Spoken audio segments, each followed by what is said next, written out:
اطلاعات مربوط به بیماری کووید 19 رو به سمع و نظر شما عزیزان میرسونیم.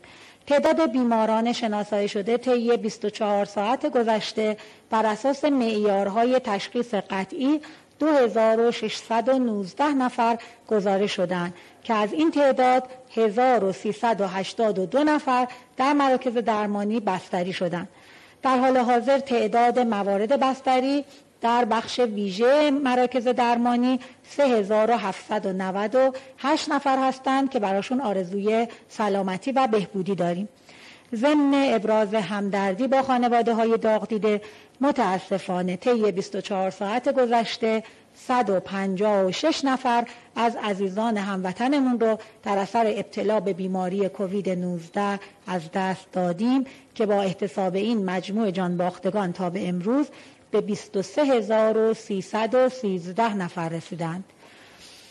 مجموع موارد شناسایی شده تا به امروز 404648 نفر هستند که از این تعداد 348013 نفر به لطف الهی و تلاش شبانه روزی همکاران ما در بهداشت و درمان بهبود پیدا کردند. در ادامه روند تشریح وضعیت بیماری در استانهای کشور امروز توضیحاتی رو مختصراً در خصوص وضعیت بیماری در استان قم به اطلاع شما عزیزان میرسونیم. پس از خیز شدید بیماری در اسفند ماه سال گذشته در استان قم، با همکاری مردم این استان در رعایت پروتکل‌های بهداشتی، تلاش کادر بهداشت و درمان و همکاری مسئولین ستاد استانی کرونا، از ابتدای فروردین تا اواسط خرداد ماه سال جاری شاهد یک روند نزولی در موارد ابتلا و بستری روزانه در این استان بودیم. ولی متاسفانه از اواخر خرداد ماه نمودار موارد ابتلا و بستری روزانه در این استان مجدداً روند صعودی به خود گرفته و این شیب صعودی همچنان در حال امتداد می باشد. در حال حاضر حدود 500 بیمار مبتلا به بیماری کووید 19 در بیمارستان‌ها و مراکز درمانی استان قم بستری هستند که وضعیت عمومی 95 نفر از آنها وخیم گزارش شده است. استان قم برای چندین هفته متوالی است که در وضعیت قرمز بیماری قرار دارد. بروز موارد بستری در این استان بالاتر از متوسط کشوری است و بیم آن می‌رود که عادی انگاری شرایط و سهل انگاری در رعایت پروتکل‌های بهداشتی زمینه ای را جهت خیز مجدد بیماری در این استان فراهم سازد.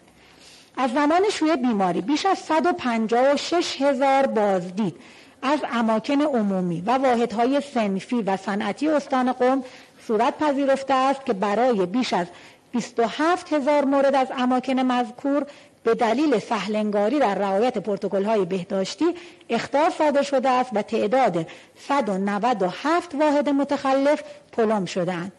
طی بررسی‌های صورت پذیرفته، میزان استفاده از ماسک توسط مردم استان قم در مراکز و اماکن عمومی، ادارات، بانک‌ها و مراکز خرید صنفی 81% و در وسائط نقلیه عمومی درون شهری و برون شهری 78% می باشد.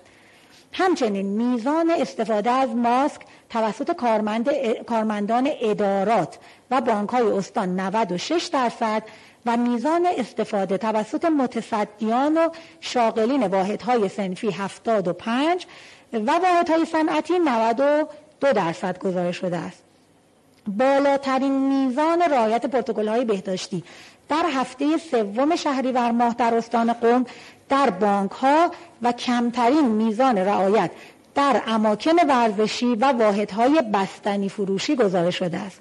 امیدواریم با رعایت بیشتر پروتکل‌های بهداشتی و استفاده جدی‌تر و همگانی‌تر از ماسک توسط مردم شریف استان قم و حمایت و مدیریت ستاد استانی کرونا شاهد کاهش موارد ابتلا و بستری روزانه و خروج این استان از وضعیت قرمز بیماری طی هفته‌های آتی باشیم و فراموش نکنیم که بروز هر گونه رفتار اجتماعی خطرآفرین و سهل‌انگاری در رعایت توصیه‌های بهداشتی زمینه لازم را جهت خیز مجدد بیماری در کشور فراهم خواهد آورد. با آرزوی سلامتی و شادی برای همه شما عزیزان.